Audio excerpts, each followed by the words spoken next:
Vancouver there. Let's talk provincial politics right now. A lot of topics to cover. And for that, we're joined by our expert, Liza Yuzda, News 1130's legislative reporter. Welcome and happy Thursday to you. Happy Thursday to you, Thor. Okay, let's get right into it. We'll talk schools, COVID-19. Obviously, a lot of tension still with teachers and families sending their kids back to the classroom. But there's going to be a new notification system to keep people informed about COVID and the possible spread in our schools. Yeah, you know, with so many things about COVID-19, we're learning and things are changing in our lives and in government as things go along. So it's been a week since kids returned to school. There were notifications coming out of exposure alerts that had happened at different schools. And some people were frustrated saying, why am I having to search on Twitter or look for lists or find it from different places? Because schools were sending them out. The health authorities were sending them out. What the province has done is they're setting up exposure alert pages on websites. It's similar, well, it's virtually the same as what we've seen for exposure alerts that are in the community, at bars, at restaurants, at public places. So each health authority will have it. The one that's up so far is Fraser Health. That's where they've had the most exposure alerts so far. All but one that are in the province right now are there. You have to go and click on every different school district once you hit Fraser Health, but you know, it tells you what cases are there. It takes a little longer to load up. Like the superintendent, Jordan Tinney from Surrey, put out an alert last night. I think it was for Princess Margaret School. And I looked and it hadn't shown up on the list there yet. I think it's there this morning.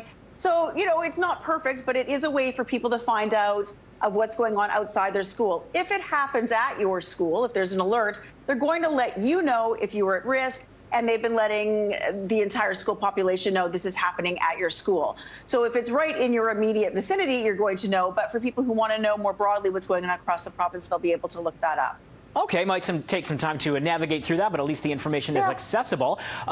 Economies all over the world have taken a massive hit during COVID-19. If we hone in on the province, later today we're going to have an economic recovery plan unveiled. Tell us more about that. Well, tell us whatever you can. Well, this is the $1.5 billion that the province set aside and the money that they got from the federal government. They spent the rest of it on immediate needs that people had for paying rent, for covering expenses, for covering their businesses, for paying rent, those kinds of things. They put aside $1.5 billion. Frustrated some people because they didn't say this is what we're going to do with the money right away. They did consultation, which is something this government likes to do a lot. So they did their consultation asking people where they wanted to see the money spent. And today we're going to find out what's come out of that, I guess the results of that and what the province is doing with the results of that.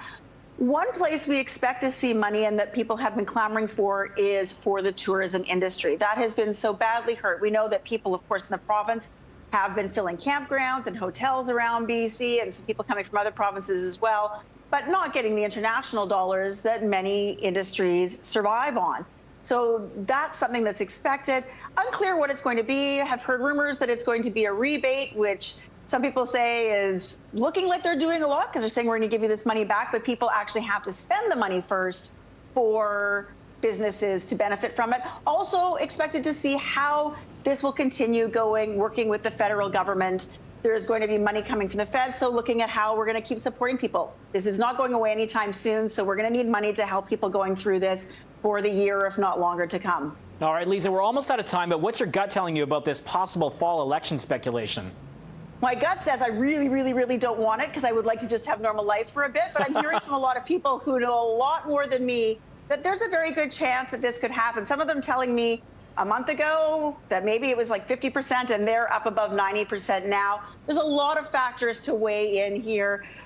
COVID-19, the appetite people have, the flu season coming, will it backfire? There's a lot of factors at play. And I think we saw yesterday Norman Spector, and I know he was on, they talked about him last night on the news, talking about he was part of the agreement that led to the government being able to be formed. And he has said all the reasons he doesn't think there should be another election. Yeah, and new Green leader, Sonia Furstenau, that was one of the first things she mentioned. Yes. Don't call it.